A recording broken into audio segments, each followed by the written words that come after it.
the United States are, at this point of speaking, the world's largest energy producer. They are the world's largest agricultural producer. I mean, these things matter. My guest today is Ralph Schoellhammer.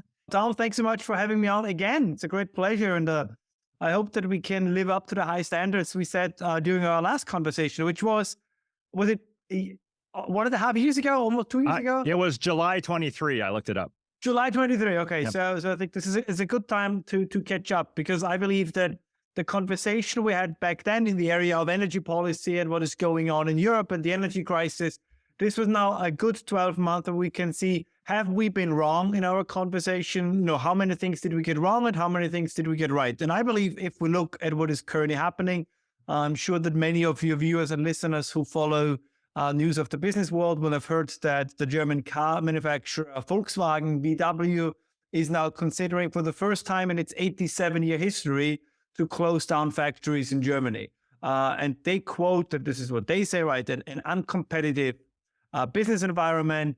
They say too much bureaucracy. And of course, our basic topic, energy costs that are simply too high. And I think what somebody could also add on is, of course, this idea. I read this great line in Bloomberg today that it's that kind of EV sales were supposed to take off, yet they switched it to reverse. You don't say. What a surprise. So once the government stops paying you for buying an EV, people stop buying EVs. I mean, it's a mystery what's going on. It's very absurd. And of course, I think the other point that is crucial is that in many ways, the Chinese have outsmarted us. Right? The Chinese in many industries did what they did in the past.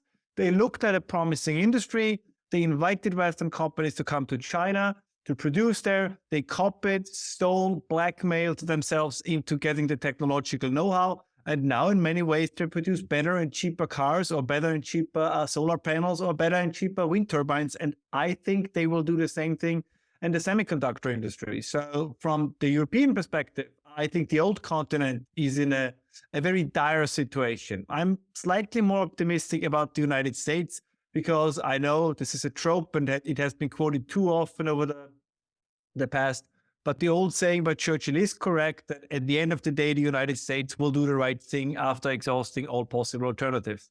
And I believe this is also what we're going to see. Plus, the federal system as it exists in the United States has the advantage that no matter how crazy California gets, there is always Texas, right? That no matter how crazy New York gets, there is always Florida. So their people, companies, innovative individuals have the possibility to move from A to B.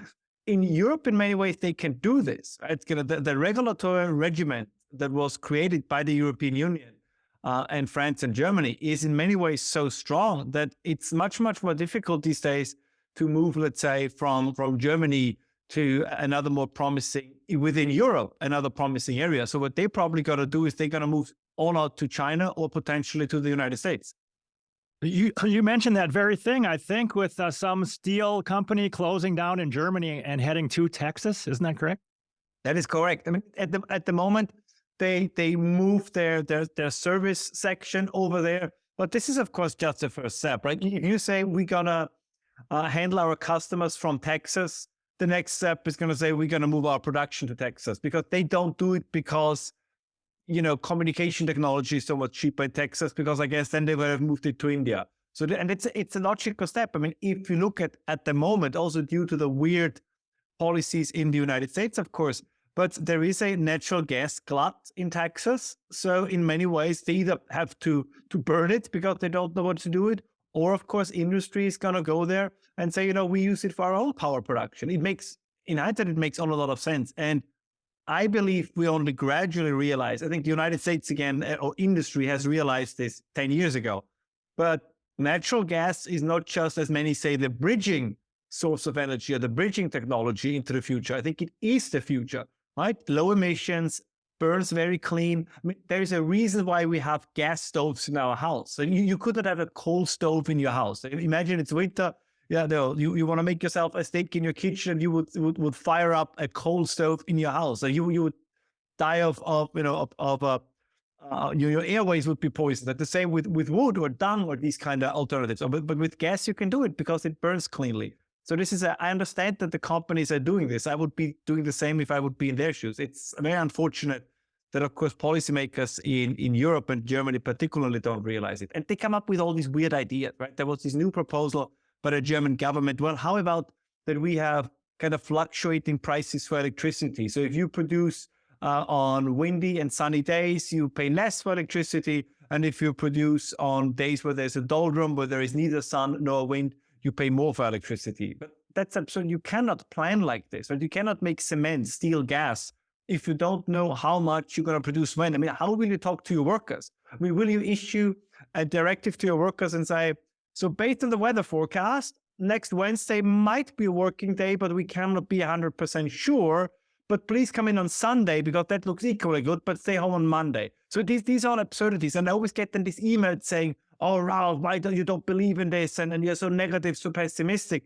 But if you look at what's happening in Germany, and increasingly more and more newspapers report about this as well. If you look at industrial production, if you look in the area of companies considering moving production at headquarters out of Germany. I mean, this is happening. It's so weird to have very often these conversations that people say, why are you so pessimistic about the future? I'm not pessimistic about the future. I'm pessimistic about the present. I'm actually slightly more optimistic about the future because at some point sanity will reassert itself, but we're not in the same position at the moment. And it's kind of odd, right? When we constantly hear this is going to work. When? I think when is it going to work? We have tried this energy experiment in Europe now for 30 years. And we have been promised that it will reward us with both reliable and cheap energy any day now. We're just not there yet. It's very similar, and we talked about this a year ago. It's a little bit of a facetious comparison, but it's very similar to the Soviets always saying, we have not yet erected the socialist paradise, but give us one more year and it's going to happen. And they say this pretty much every year from 1917 until they imploded. And we're probably going to see the same in some areas when it comes to the economy in Europe as well. I think you have mentioned that why don't we just take a town of 10,000 or 20,000 people and run it for a year on wind and solar and batteries, prove that it works before we try to convert all of civilization to that. You still stick with that why don't we do that? Yeah. I mean, the idea was not from me. The idea was from a gentleman who writes a fantastic blog from the Manhattan Contrarian. And I think it is still a very valid argument. If you claim you can power the entire civilization of Europe, of the United States, of the world ultimately, with wind, water, solar, and batteries, then give me a prototype. I mean, this in any other industry, this would be the first step. You say, okay, if you can do it universally, then you also must be able to do it in the particular. And this is, again, I'm glad you bring this up. This is, again, where the other side of this debate is a little bit dishonest. So just as a quick example, I recently got an email because I said in an interview, we don't really know an economy that runs 100% on renewables. And they would say, what about Iceland, right? Iceland, and it's true, right? Iceland has geothermal, they have hydro. So in a sense, yes, they run 100% on renewables. But one is also to add that, first of all, the geothermal conditions in Iceland are unique. Like you cannot replicate that in the United Kingdom. And less than 500,000 people live in Iceland. So this kind of London has more people live in 10 times more than 10 times the number of people live in London than live in all of Iceland. And it's kind of this, another email I got is, you say that solar doesn't work. What about Spain? Sure, on the very day when northern Germany and northern England have the same weather conditions as southern Spain, I will reverse at least parts of my rejection of solar in Germany and the United Kingdom. But I understand if Saudi Arabia does more with solar, I fully understand. But even Saudi Arabia, even the United Arab Emirates, even they invest now, for example, in nuclear energy, because even they know that given their conditions, solar and wind is not going to be enough. So it's this absurd discussion because it's not about, I think it's important to say, it's not about rejecting wind and solar. The argument is that we exchange existing energy sources for wind and solar. So if we add it on, I have no problem with that. If you have parking lots at a supermarket and you say you throw a couple of solar panels on the roofs of the parking lot, absolutely no problem.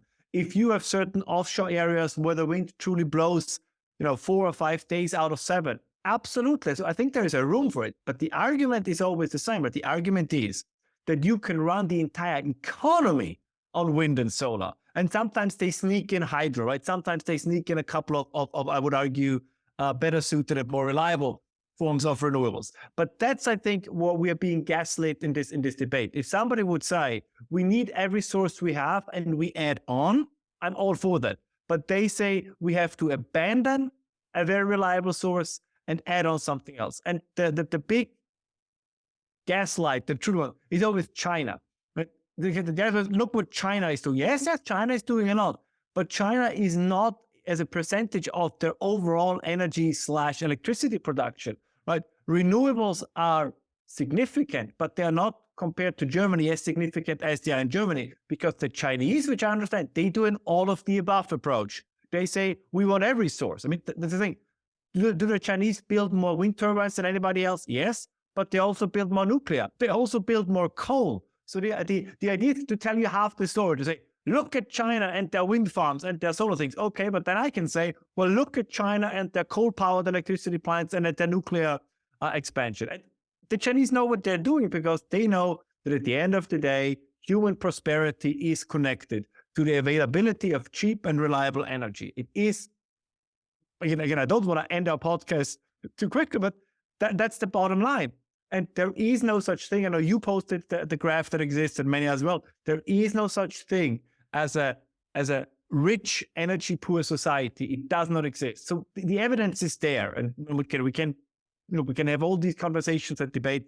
The evidence is there. Now, I will say one thing. If the argument is that the choice is, and this is kind of what the more hysteric environmentalists are making, that the choice is either renewables or the end of the world, all right? I mean, that is an argument I can see. But the problem is, we have been promised the end of the world for 40 years now, and it didn't happen. And every time you bring this up, people say, yes, but 40 years ago, the models were not as reliable. Are they that reliable now? Right? I just read on Twitter that I think there was this one thing currently about something that some temperatures are like that it's physically impossible. Like the catastrophe is upon us. Now, I want to be very clear. I'm not denying global warming. I'm not denying climate change. But if somebody says the climate is changing, I say yes. If somebody says it is already catastrophic, my question is where? Like, people live longer. People live better lives. People live under better conditions. So the millions of people that are dying and thrown into horrible poverty because of climate change. If I compare that, let's say, to bad politics, take a country like Zimbabwe. Zimbabwe is in a bad condition because of Robert Mugabe, not because of climate change. And this, I think, is true for many areas in the world. It's bad politics. It's not, climate might be a contributor to it. I'm not denying that.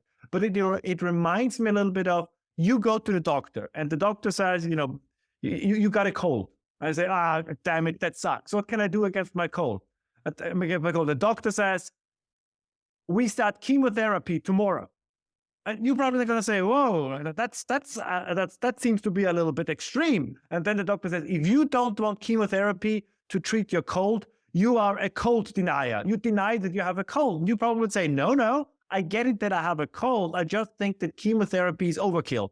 And I think this is how also people like you and I, who I believe have a kind of reasonable position on this, how we should approach the climate thing, right? That you say, nobody denies that something is happening. I would, however, say that the idea that the science is settled is not true, because if it would be settled, we would not get headlines all the time how scientists are surprised by this and that. And that the remedy, kind of the supposed cure, must be the match for the actual disease and not the imagined disease. So this idea that in 5 years, life on the planet will be impossible. I'm sorry, that's science fiction. That is ridiculous. And again, if I'm wrong and we all die in 5 years, I take it all back. That's a great caveat to have in there. I think you have said that Germany has kind of lucked out with 1 or 2 relatively warm winters. Do you think what happens this winter if it's a really cold one in Germany? Are they right on the edge of being cold then, or what? But once again, right, they will certainly survive. But the reason how they will do it is in the way how they did it in 2022. The Germans will just use whatever money they have left to buy up fossil fuel resources all around the globe. Well, it's LNG from the United States or LNG from the Middle East. So wherever they can get it, they will crank up their coal power plants. They will crank up coal mining. So once again, while they promise to switch to renewable energy, they will actually use the traditional sources that they have. Which is unfair then, of course, to all the other countries who will suffer from that, because they cannot outbeat Germany when it comes to buying energy on global markets, which is, even I would argue, morally a very reprehensible position. But it's an odd, I think your question is well put, but reflect on this for a second. I mean, it's a very odd question. We live in the 21st century. And Germany was, until recently, one of the top 5 leading industrial economies. And now we are forced to have a serious conversation. If it's a cold winter, will the German people freeze to death? That's a medieval conversation. These are conversations you probably had 500 years ago. If it's a cold winter and we don't have enough firewood, people will die. And we are literally retreating to a medieval mindset. And this, again, I believe is what you and I, justifiably so, have sometimes accused the radical environmentalists, at least, as you guys want to take us back to a medieval form of living. For everybody else, not for yourself, of course, because the John Kerrys and Greta Thunbergs, they need their private jets to make sure that they can, go from conference to conference where they then talk about why Ralph and Tom cannot use a jet, private or otherwise. But the idea that humanity must retreat to its kind of pre-industrial stage is, at least within the more radical members of those movements, that also nicely dovetail with the so-called degrowth movement. I mean, this is where they want to go. And they say, no, we don't mean this. We just, her name is Eva Hermann. She wrote a very popular book in Germany where she said, if we really take the entire issue, climate, everything seriously, we have to go back to the 1970s. She says, if we all got the 1970s, that's the kind of living standards that we can keep. And it's not so bad. The 1970s were not so bad. No, the 1970s were not bad. If you looked at them from, let's say, the 1870s. But in 2024, do you really want to go back to the pre-internet age? Because a friend of mine also said, well, but in the 1970s, when you look at the movies in the 1970s, they were all nice. I said, okay, fine, then give me your smartphone. Right? Cut off internet connection. Go to the dentist. Go to medical treatment with the standards of 1970. Go to a hospital with the standards of 1970. So these are, absurd proposals that nobody should take seriously. But unfortunately, I think due to the cultural, academic, and media environment, too many of our politicians do take it seriously. So aren't there some causes for optimism in the election results in Germany just from the last few days, that it seems like some sanity is returning? That's what I'm hoping for. I mean, these were regional elections, so let's see what they tell us about the broader repercussions for next year's federal election in Germany. But one issue that we have, and these days there's a tendency on both on the left and the right to sometimes go too far down the rabbit hole of conspiracies. But I think one thing that is going on, and that is not a conspiracy, is that there was a shift in the way how democracy works.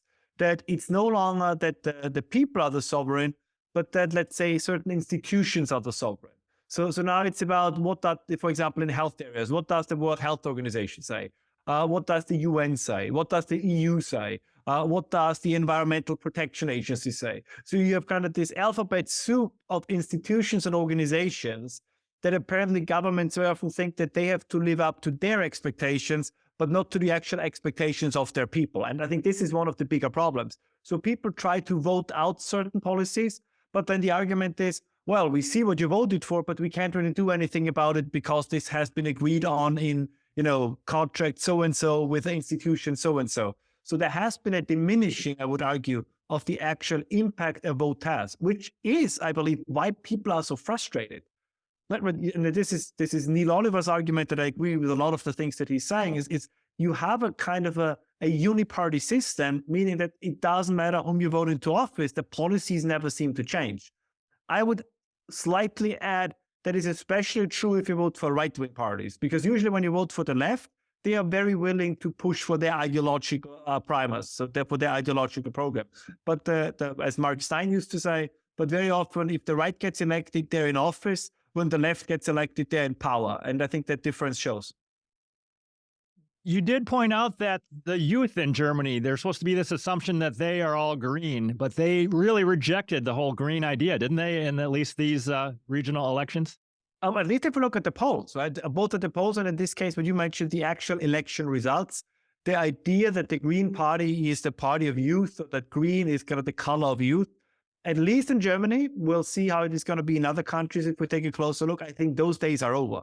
So the Green Party is no longer the party of the young people. They are now, for better or worse, right? Some people would say it was about time. They are now a regular establishment party. Right? They are no longer a revolutionary party. They kind of still sometimes like to have the frisson of being the counterculture. So But green is at least in media, in culture, in academia, in pop culture, the green positions are mainstream. Like there is nothing revolutionary. Like if you go somewhere and say, I vote, if you go to a fancy cocktail bar or a swanky restaurant and you say, I vote for the Greens, people say, so do I. 90% will agree with you. Like if you go and say, I vote for the quote unquote far right, now this is where you get a reaction. Right? So the days where the left-wing hippie with the kind of, the counterculture or something, these days are over. They're like they're the most adapted, boring, lukewarm kind of politicians and as a movement that is out there at the moment. There's nothing exciting about them anymore. And I believe, of course, that particularly young people see this.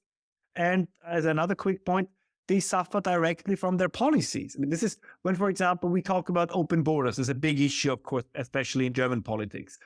Open borders are frustrating for many layers of society, but it's ever harder for schools to deal with this problem. Right? The school quality goes down because nobody speaks the native language anymore. It has an impact on jobs, right? It has an impact on housing prices. It has an impact on pretty much all the things that are necessary for your daily life. So young people look into the future and say, well, my parents grew up in an environment where tomorrow, or there was a tendency that tomorrow was always better than today. And the day after tomorrow was even better than the day, was even better than tomorrow. Now they look at this and say, if we look where things are going, it seems as if the situation is getting worse day by day by day, right? Founding a family, almost impossible. Owning property, almost impossible. Having a single payer income to feed a family, basically impossible by now. So this is not a very encouraging outlook for young people. And then, of course, you have the safety concerns, whether it's for women or whether it's for men, right? We have growing instances of violent gangs, very often with migrant backgrounds. You have public security issues. And of course, all these negative things also then bleed through to the larger population, right? If crime rates go up among the migrant population and nothing is done about it, then it's only a matter of time until the native population, if I want to use that expression, will also get more criminal, which, to be frank, makes a lot of sense. Because imagine you live in a society and you see people doing things that are wrong and criminal, and they don't get punished. At some point, you will also engage in criminal activity, not because you want to, but you say, if everybody does it, why should I be the only one who doesn't do it? It reminds me of, imagine you work at an office and you have one colleague who steals pens from the office every day. Like if one guy does it and nobody else, say, okay, fine, you wouldn't do it either.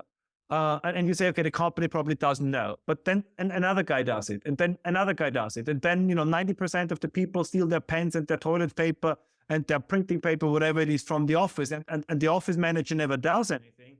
Right? At some point, you, Tom, will also say, why should I be the schmuck who buys his own pens, who buys his own paper, who buys everything on his own time while everybody takes it from the office? So you start doing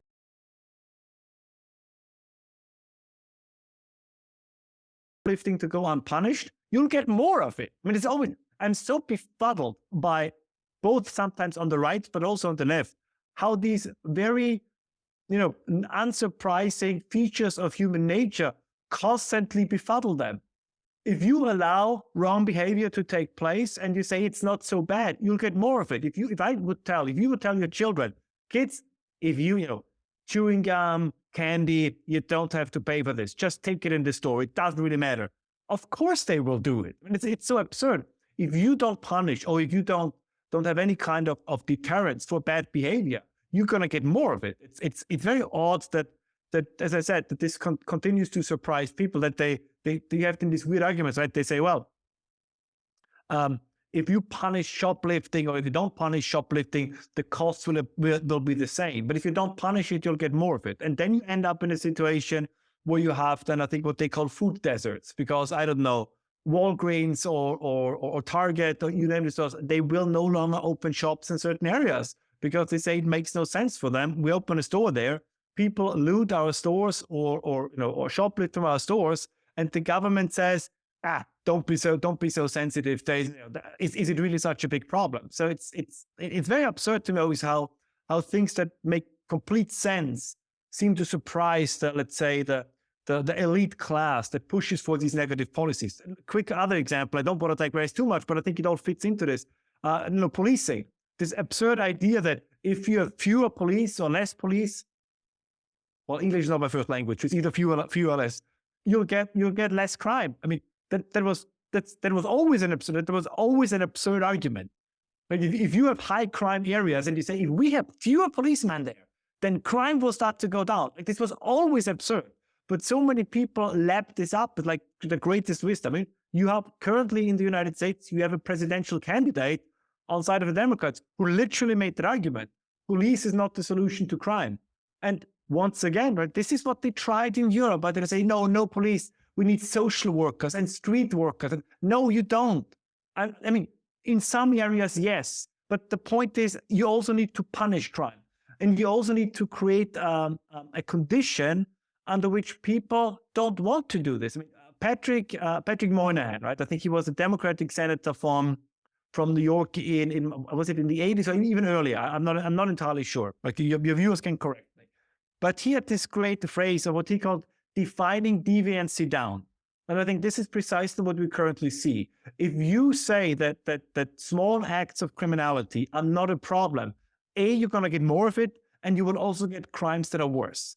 So this is for me always a surprising thing that you cannot turn a blind eye to these things, because people have an innate sense of fairness. They have an innate desire, I would only say, to see those who break the rules being punished. And if this is not happening, they will adapt accordingly. I give you one story, but I think it's a good one. I give you one last example. If I, as an individual, could make the choice to say, officially, I live off welfare, and I do some marijuana, some drug dealing on the side, so I get some additional money. But of course, that's an illegal activity, so I'm not going to report it to the state. So suppose I have two incomes. I have one income that I get from the state, and I have one income that I get from my illegal activity. And then say another guy decides to start, let's say, learning a trade, becoming a baker. So that guy gets up every morning at 4 a.m. to stand in front of the oven in the bakery, work very hard, like does all the honest, good work. He's going to be taxed 50% of his income, right? Has horrible working hours, has barely any vacation. And then he looks at his friend who is not working at all, is receiving whatever comes out of the other guy's paycheck and kind of, pushes up his average income by doing some drug dealings by the side. So at one point, the guy working in the bakery is going to say, you know what, screw that. I'm also going to get unemployment benefits and do some illegal or untaxable activities in the black market by the side. And this is what they don't understand, particularly on the left. It's not about that you say, we don't want to punish the individual too much. It's about that if you create conditions where individuals can game the system and you do not punish or prevent that gaming of the system, more people will start to try to game the system. And at some point, there will be a breaking point. And then the entire system breaks down. None of this, as I said, none of this is a conspiracy. None of that is a surprise. These are, if you want, the laws of human nature. If I can get the same income with working 20 hours a week as somebody gets with working 80 hours a week, at some point, the 80-hour guy will also switch to whatever the 20-hour guy is doing. It makes complete sense. There should be no surprise there. Yeah, very, very well said. What do you think is going to happen? Getting out your crystal ball, looking ahead 20 or 30 years, is there anything to this whole fourth turning thing where there are cycles in the way human activities go, and there's going to be sanity returning coming out of the far end of this? Or what do you think? Well, I think I think the book is fantastic. I mean, I think that they have now milked the idea of the turning. I think for now it's 3 books, or is it 4 books? It's like the turning is coming, the turning is here, the turning is upon us. So, but fair enough. I mean, it's well written. There's a lot of knowledge in it, so I like it. I think the big question we always have to ask is, yes, I mean, are there, let's say, cyclical, or could you identify in hindsight somewhat of, like, let's say, cyclical developments in human history, at least in some areas? I think the answer is yes. But the big question is, there is no guarantee. The question is, let me put it this way. If you're in a downward cycle or in the downward part of the cycle, can you be absolutely sure that there will be at some point an upwards drift again as well? And the question is always, when we look at a civilizational level, is because people always like the comparison with the Roman Empire or with Rome in general. Well, but the Romans made it the better part of 1,000 years. So you can look at that. That's pretty good. The West hasn't even reached half that time. So the idea to say, yes, after every downturn, there is an upturn, I'm not so sure about this because the rest of the world has gotten smarter. And what I mean by this is, if your civilization is going into a downward spiral for a time and everybody around you is so far behind, you can afford a down period because the others are just too far behind.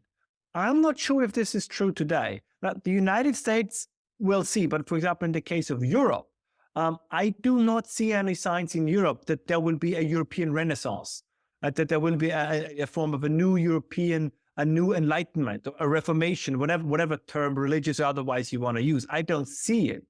And the competition is not asleep at the wheel. Right? The Chinese, yes, the Chinese have many problems. China is not run as smoothly and perfectly as it could be. But like in every other competition, if I compete with someone, I don't have to be objectively the best in the world. I just have to be better than the guy I'm competing against. So we can say the Chinese do many stupid things. Yes, but I would argue the Europeans do even more stupid things. So at the end of the day, on the balance sheet of doing smart things, doing stupid things, in the European case, very often I would claim that the stupid stuff is outpacing the smart stuff, and in China, the smart stuff is outpacing the stupid stuff, even though both exist. And I can give a quick example for this. Artificial intelligence, right? I mean, there's with few exceptions, but artificial intelligence is at the moment a field that is dominated by China and the United States. There is no reason why Europe should not also be a major player in this field, because I don't think that on average Europeans are more stupid than the rest of the world. But we have created systemic, structural incentives that just don't make it worthwhile for anybody who would have the needed qualifications or talent in Europe to engage in it. And that is, I think, very hard to overcome because, as you know, it's true in the United States and elsewhere. Once these structures are in place, people get used to it. It's very hard to change them. So to switch like it is in Europe from a system that is at the moment strongly focusing on regulation, right, on bureaucracy, and say we're gonna, break this change and unleash which I'm sure is there, the creative and innovative potential. Then it's very difficult because all these agencies, good Lord, all these agencies and all these bureaucrats who are in charge of these institutions, I mean, those are their jobs. That's their meaning in life. They want to keep that around. Right? If you go, let's say, to the crazy guy, the crazy EU commissioner, Thierry Breton, right, who constantly thinks that he can I don't know, force Elon Musk to tell him how to run Twitter. Right? Who's always super proud that Europe is the first place that has AI regulation. At the Digital Services Act will ensure that nobody will say anything hateful or mean on social media. If you would tell, you cannot tell such a person that they are the biggest obstacle, for example, to having a social media platform. I mean, this is the irony. The Europeans talk about moderating content on social media platforms. We should be talking about what you have to do to create social media platforms. The Chinese have their own platforms, right? The United States, of course, have the most famous one with X and Instagram.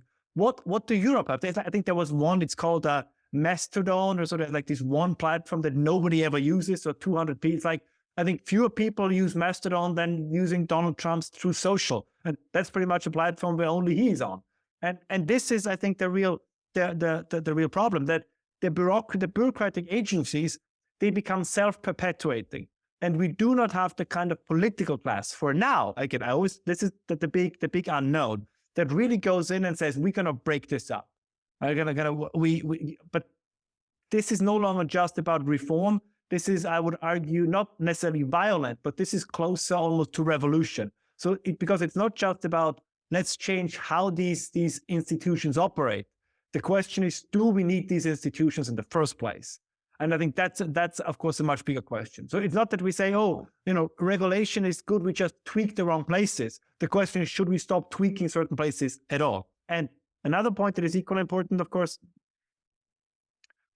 that companies and industries have colluded in this because they have, which I understand at least from a short-term mindset, because they have understood, if you understand the regulators, you no longer have to serve the customers at the market, which is much more difficult to predict. You have just to serve whatever the regulators want. And going back to our favorite topic, the energy market. I mean, one of the reasons why the German companies went all in, and others as well, on EVs is not so much, is at least my argument, that they believe that EV truly is the technology of the future. It might be hybrids, but I don't think it's EVs for now, given the state of the technology. But they understood that regulators want to ban the internal combustion engine.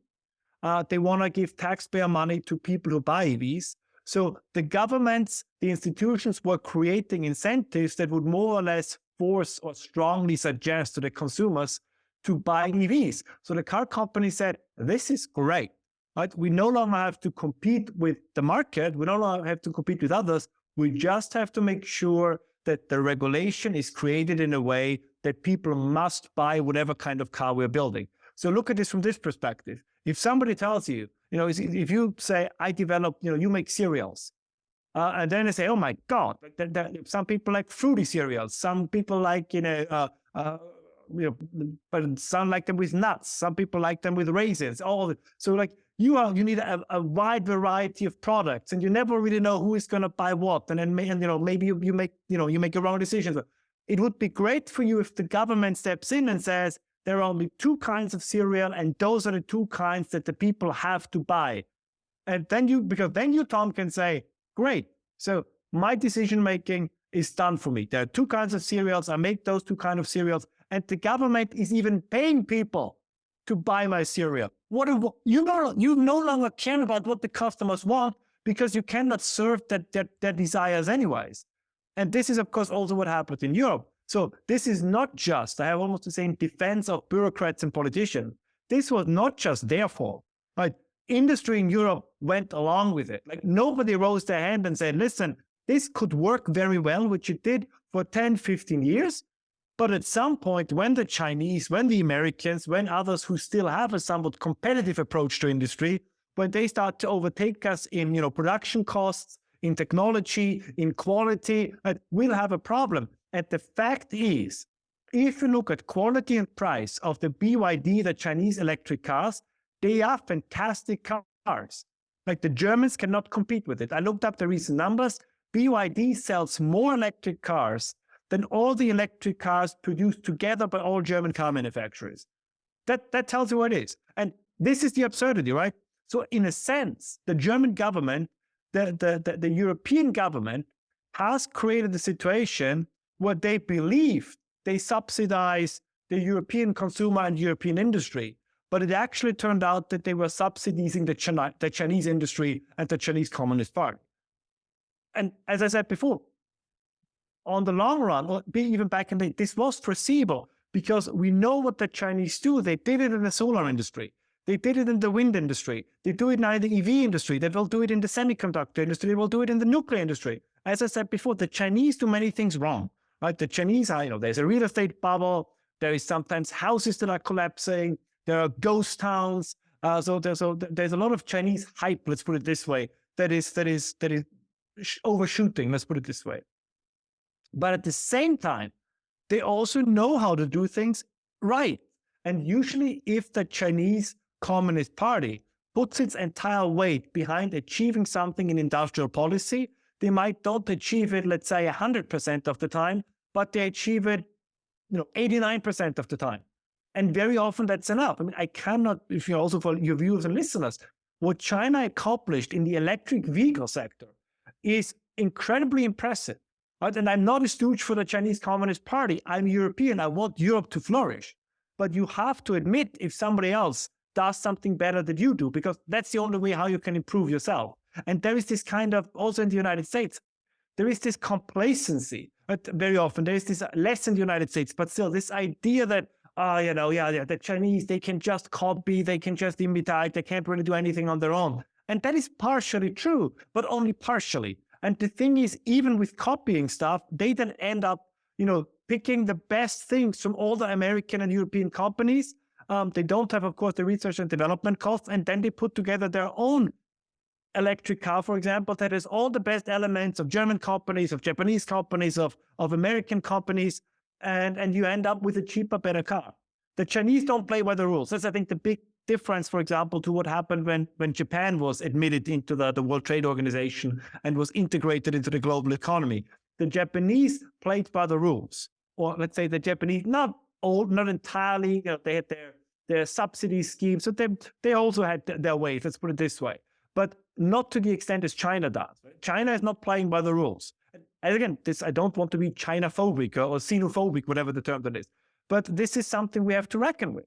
That the Chinese believe, and I think this belief is probably justified, that China is, or that for most of human history, the center of human development, the center of, demographically, population-wise and everything was in Asia. That human history, if you see it as a whole, has been for very long, for its majority, been centered in Asia. And that then let's say the Western or European period, whatever you want to call it, was an aberration from the norm, and that now the world is gradually returning to what the norm is, which means that you have the Middle Kingdom, whatever that you want to call it, I'm exaggerating slightly for dramatic effect, and that everybody else has to metaphorically kind of bow to the elevated position of the Chinese. I mean, I'm a little bit of an imperialist myself, so I have a lot of sympathy for that position. But this is what we have, what we have to deal with, and we are way too sanguine, in my opinion, when it comes to these relations.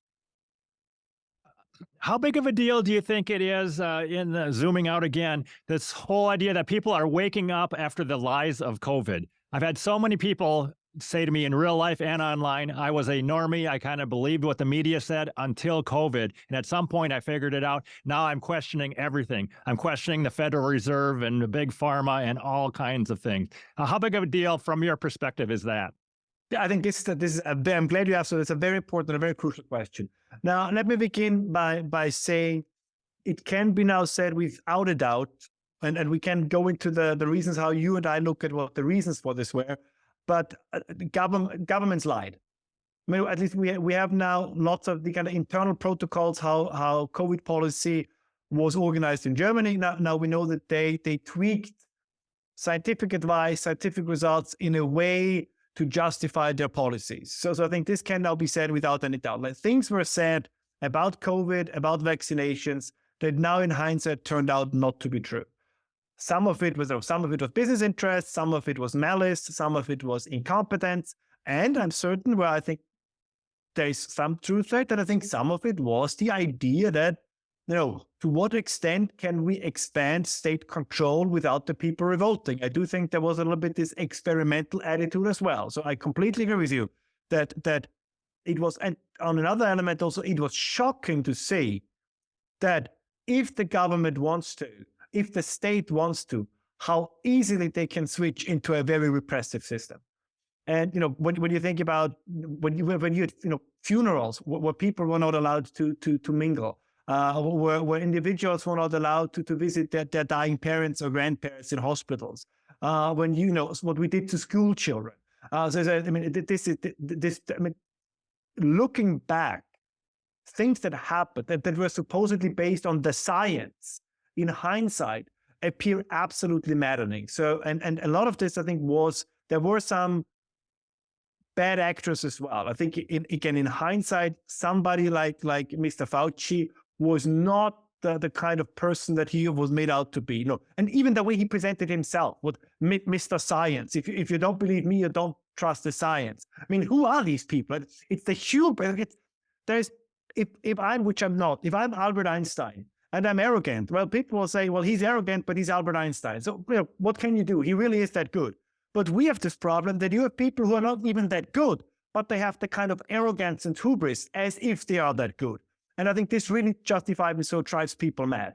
The problem I see now, and I can give you a quick example in a second. The problem I see now is that this entirely justified the distrust towards the state, towards institutions, and towards the way in which policy was done.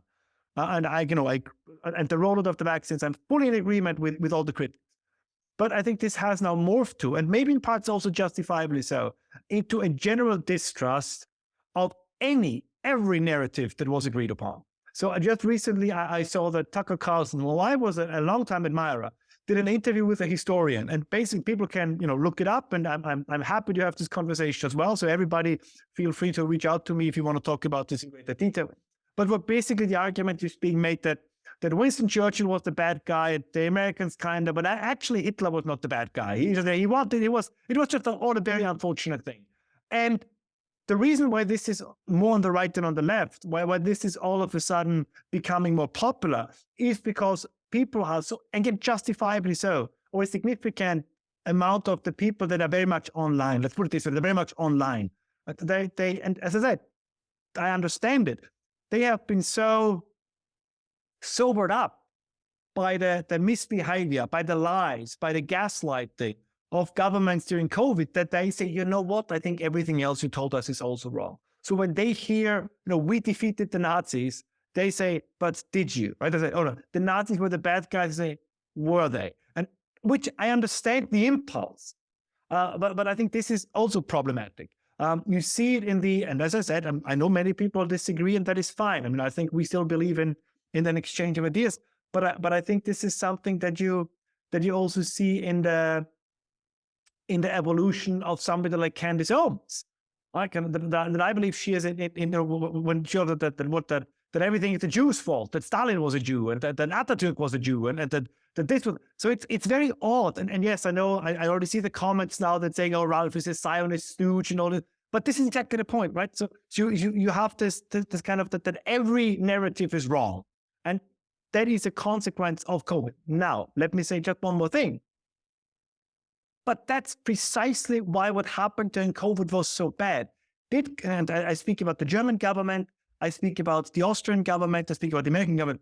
Did they really believe, or was their conviction, that you can lie to the people in one area of life, and then people will say, all right, you lied, but in every other area, you'll speak the truth? Of course, people will say, if you lied to us regarding a pandemic, how do I know that you don't lie to us in other areas as well? And I fully understand that sentiment.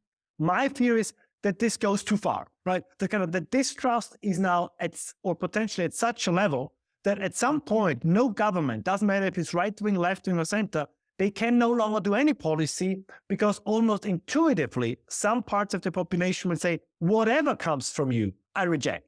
And this is a thing, but they should have seen this. And this is why, as use another example, this is why I think what the Swedes did was so remarkable during COVID. It was not that they, at the end, turned out to be right. I think what was so remarkable about what they did is that they did say to their people, we don't know if what we're doing is right or wrong. We think we're doing the right thing. We hope it works. Please join us on this way, on this path. And if it doesn't work, we have to deal with it. So the people in Sweden knew that their government admitted that they don't know, that they try to do their best, and that they are willing to admit if they make a mistake. And that's, I think, the big difference to what happened in other parts of the world, where government said, we know it all, everything we do is not to be questioned. They leaned on social media companies to mark everything that was critical of their policies as misinformation, disinformation. And it reminds me of what Jacinda Ardern, the then Prime Minister of New Zealand, said, her famous quote that everything that doesn't come from us is not true. And this is why I believe that the Swedish way, and this is, by the way, also nowadays, where I think that Sweden does, despite the problems they have with immigration and other things, that they are more capable of reforming, because there was always this admission from the government, even when it was the worst left-leaning government, that there is a possibility that we are wrong. And what was so maddening during COVID was this, as I said, this hubris and arrogance to say, no, this everything we do is true. Everything we say. So if you say masks don't work under certain, it's not. We know now that it wasn't true. We know that young people are affected differently. And we also know now that there is no medical treatment, vaccine or otherwise, that has a 100% success rate. I mean, the claim that human beings are very different. And what I mean by this is that there are people who are allergic against penicillin. There are people who are allergic against sunlight. There are people who are allergic against lactose, gluten, you name it. People that are allergic against all kinds of our daily experiences. And then to say, we have here a chemical compound that nobody on the entire planet will ever have an adverse reaction to, was always an absurd claim to make. Yet they made it. And I think this is, of course, why people unjustifiably are upset.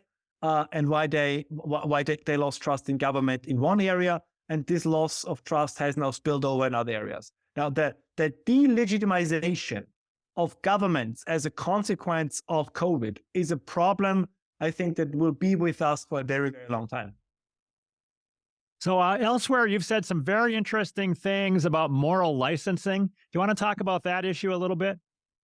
Sure. Yeah, I mean, this goes back to something that we already talked a minute ago. I think this is another thing that justifiably so, right, that bothers many people is this idea that when I preach a certain lifestyle, I'm not myself bound by the premises of that lifestyle. So for me, it's always the John Kerry private jet kind of thing. When he was going on a private jet to Iceland to get a reward for some climate-related thing, and the journalist asked him, don't you think it's a little weird when you use a private jet? And he said, well, people who do the things that I do, they have no alternative to traveling. They have to travel in that way. They have to use that kind of travel. Or the famous Greta Thunberg thing, where she was taking a sailboat from Europe to New York, and then they had to fly the entire 7 or 3 or whatever it was, people crew back and forth between New York and Europe, which of course had significantly higher CO2 emissions if she would have just taken an economy class flight to New York. And I think you can see this in all kinds of areas in politics. I mean, this is no politician or many politicians are not really willing to abide by the kind of lifestyle that they ask others to accept. You see that the migration question, people are told to accept the fact that schools are breaking under the burden of being, after a huge influx of children that don't speak the language, that don't know the culture. And again, it's not the children's fault, to be very clear. Children are probably, this is where the Bible is correct, but children are almost always innocent. So this is not their fault. But the politicians who create those conditions are at fault. But their children, of course, will go to swanky private schools. I mean, look, my favorite example was during the Democratic National Convention. I was listening to Michelle Obama's speech, and she said, I think I'm paraphrasing, but that her parents were always suspicious of people who had more than they needed. I said, do you own a mirror? Like, I mean, the Obamas, and whatever you think about him as a president, that's all fine by me, but the Obamas talking about somebody having more than they need? I'm sorry. Oh, another thing she said was that we don't have the luxury of affirmative action by generational wealth. Really? So are you telling me that the daughters of Barack and Michelle Obama, that they get not a single dime from their parents? Like that they will have to work for everything on their own? And this is what I mean by moral licensing. So, or Jamie Pritzker of Illinois, right? You have a billionaire standing on stage talking about how horrible the billionaires are. But, and this is not the moral licensing point, but he's a Democrat. He's a left-winger. So therefore, he's a good billionaire. It's the other guys about, or I think from the Young Turks, so is it Hassan Piker? Goes out like one of, I'm sure that some maybe if you're younger viewers know him. He does some Twitch stuff, and so I'm not really into this. So, but he's also like he's like this self-styled communist, and I think his parents were like IT millionaires in Florida. So this is this kind of moral licensing, right? That you go out and say, oh, I'm a communist. In fact, you live like a life as only the most wealthy individual on this planet could afford. You see it, by the way, also in elections. If you look, for example, at Germany, the Green Party, the party of multiculturalism, the party of the energy transition, the party of degrowth, what do they get most of their votes? They get it in the most affluent and wealthy areas of wherever they stand for election. It's not the working class.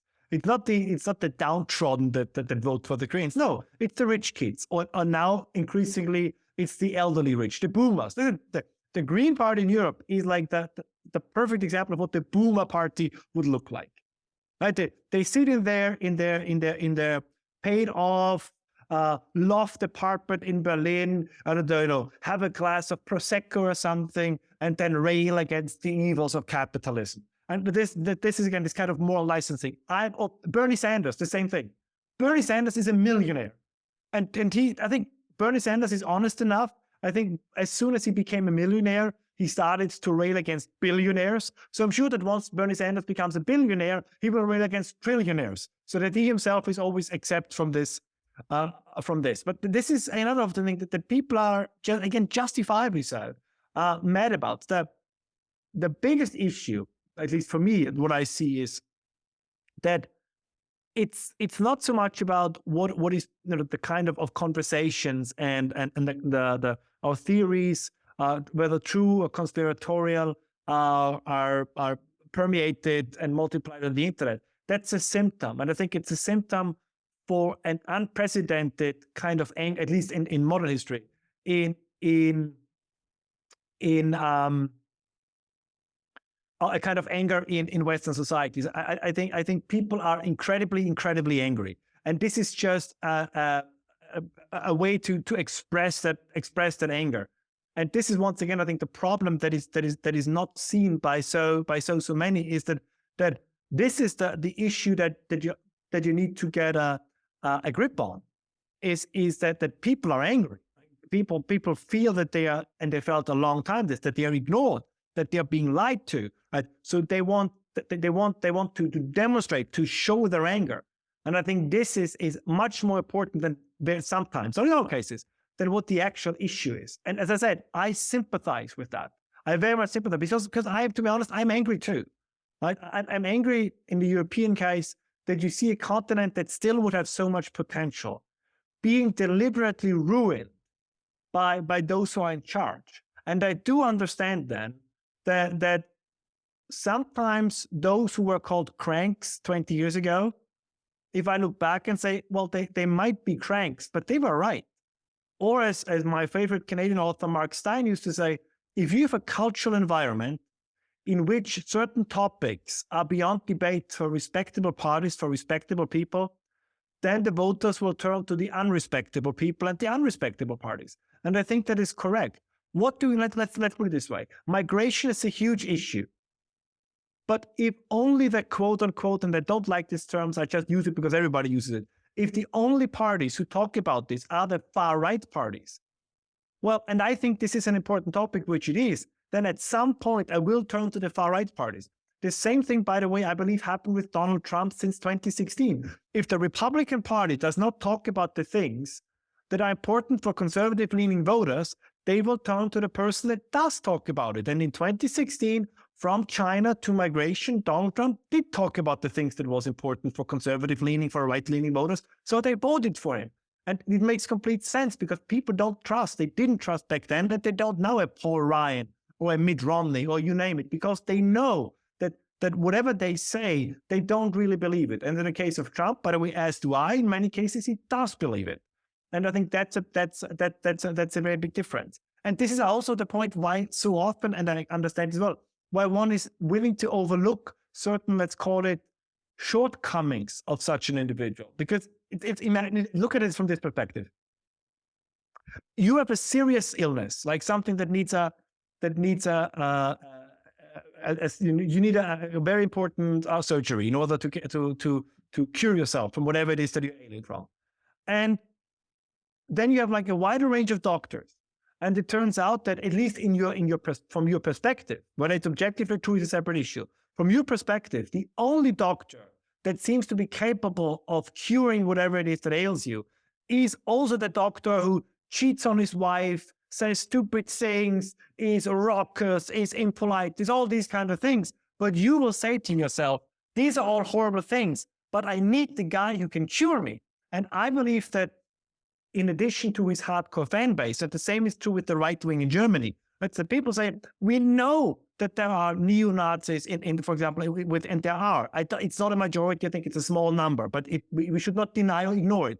There is a small number of neo-Nazis in the AfD. There is a small number of radicals in the MAGA movement. But if you believe, and I think in many areas that is justified, I share that belief, is you say, despite all these negative things that we are not blind to, this seems to be the only option to target the issues that everybody else is ignoring. You're going to vote for them. I'm always surprised, right, when people say, Donald Trump, he's a populist, he seduces the people. The AfD seduces the people. If it would be so easy to seduce the people, why aren't the other guys doing it?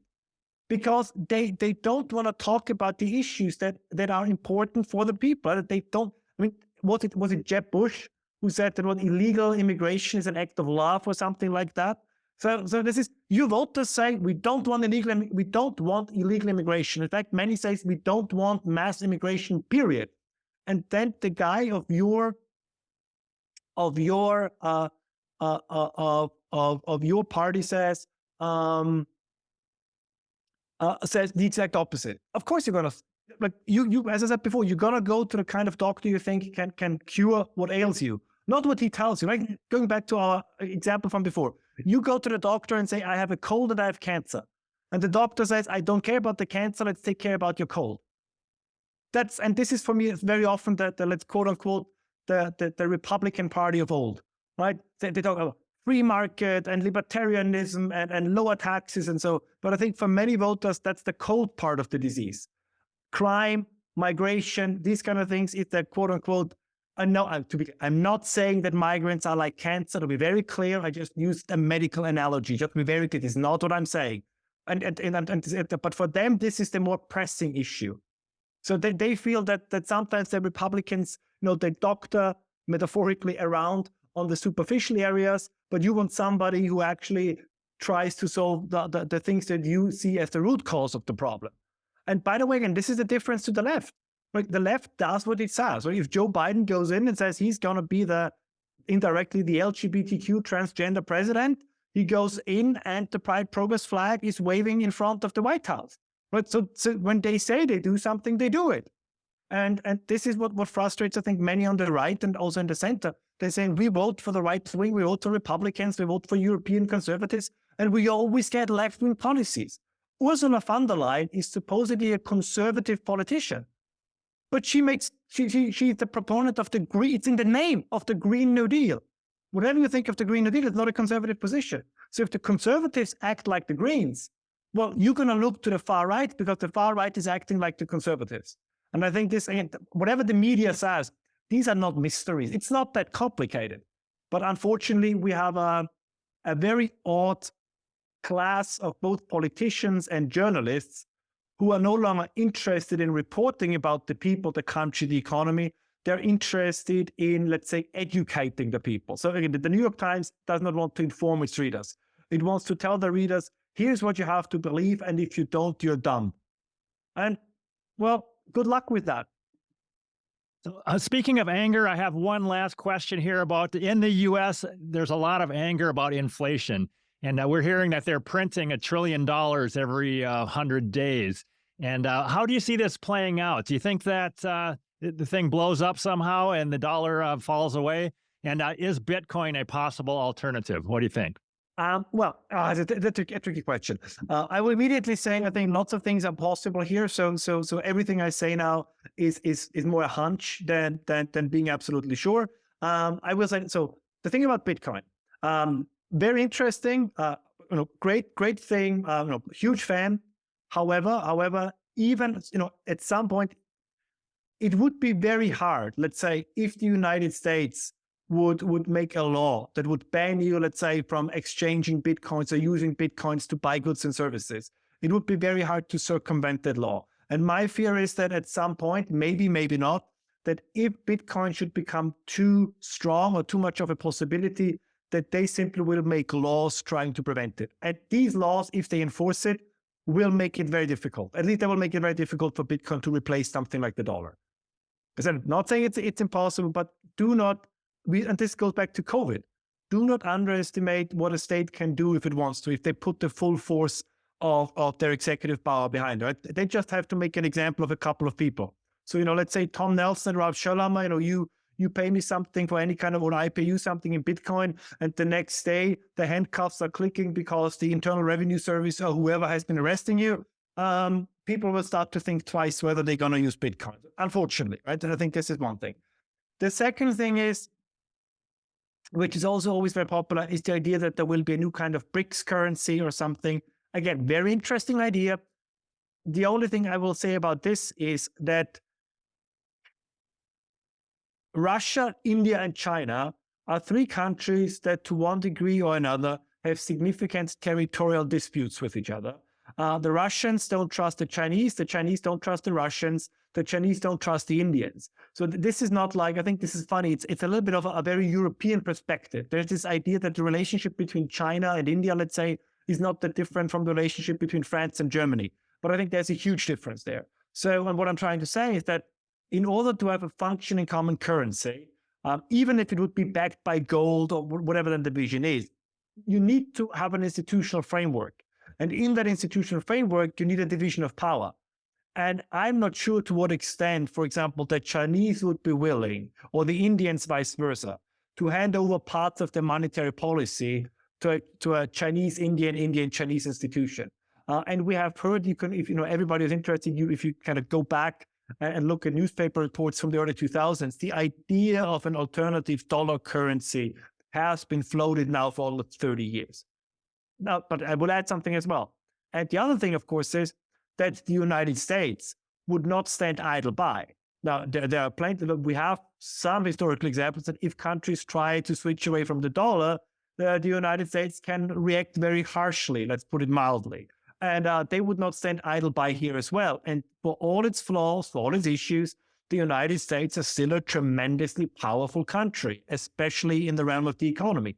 The conditions to replace the dollar are very, very difficult for a variety of reasons. Lots of people still hold dollars. It's still used in international exchange. To switch this very quickly is, I think, an undertaking that is very difficult. And also, very importantly, being the provider of the world's currency reserve comes also with very strong obligations. You need, you need very open accounts. You need rather open capital flows. Like you give up a significant amount of control. And would the Chinese be willing to do this? Right? Would the Chinese be willing to allow people to sell and buy and make accounts in renminbi wherever they want? I don't think that the Chinese Communist Party would be up to that. So a lot of the debate about BRICS, in my argument, is I think what they want to do is they want to have a system that they can switch to in case of a conflict with the United States, which makes complete sense, right? That they say, if we are like Russia, right? So if you hold too many reserves in dollars and they just then freeze it or they freeze your assets, you don't want to see that happening. So you want to have a plan B.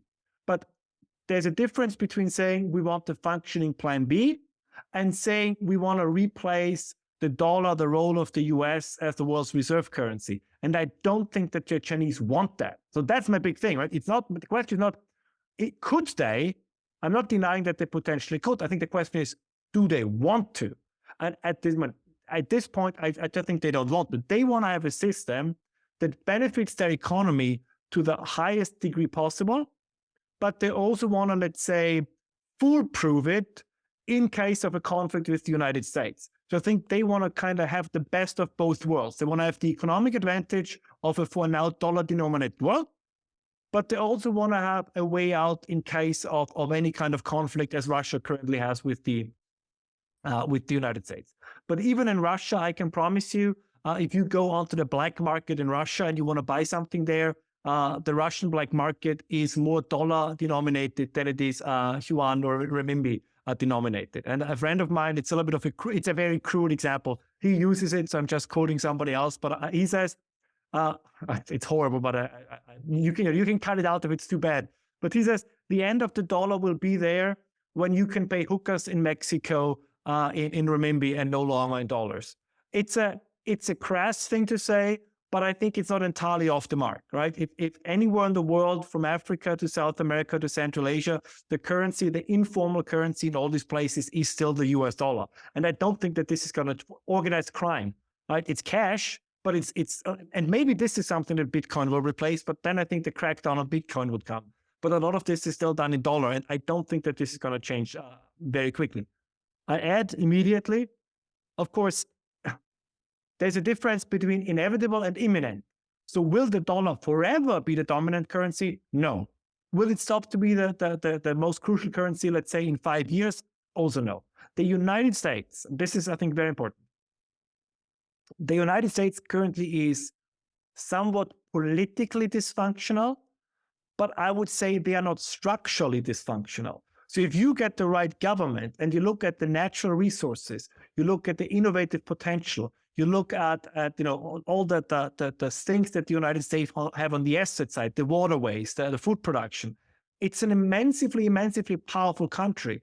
Sometimes you have governments like the current one that is incapable of taking full advantage of all these assets. But as soon as you have a government who can take advantage of all these assets, once again, the United States are forced to be reckoned with. I mean, take the U.S. military. The U.S. military could be much stronger, I would argue, if it wouldn't be hampered by diversity programs and drag queen hours and all these kind of things. So if you bring seriousness back into the U.S. military, it will be very hard to find a military, again, combined with the U.S. advantages in many areas of technology. It will be very hard to find a comparable military force. The same with the economy. I mean, the United States are, at this point of speaking, the world's largest energy producer. They are the world's largest agricultural producer. I mean, these things matter. But the United States, in almost any scenario, can provide energy and food for their people easier than the Chinese, for example, can. And the Chinese know that, right? There are, and this is not a cheap shot against the Chinese. They have structural problems, right? It's geography, it's food production. Some countries have better conditions and farmland in the United States. It just happens to be great farmland. And other countries don't have it. And the United States just happened to be the first to come up with fracking. Other countries don't have that. You can argue it's unfair. And this is one of the things he has been wrong on many issues. But this is one of the things where Peter Zeihan was not wrong when he said that the United States, due to their geography, are an accidental superpower. I think this is one of the larger point that he's making, despite many things that he was wrong on, where he is correct. So this is why I say, again, U.S. power is declining. I'm not denying that, but betting against the United States being replaced very soon, I'd be more hesitant to say so. Okay, I am out of time, but this has been very interesting. Thanks for your time, and we should do this more often. I appreciate it. Ralph Schoellhammer. Talk to you next time. Thank you, Tom. All right, goodbye.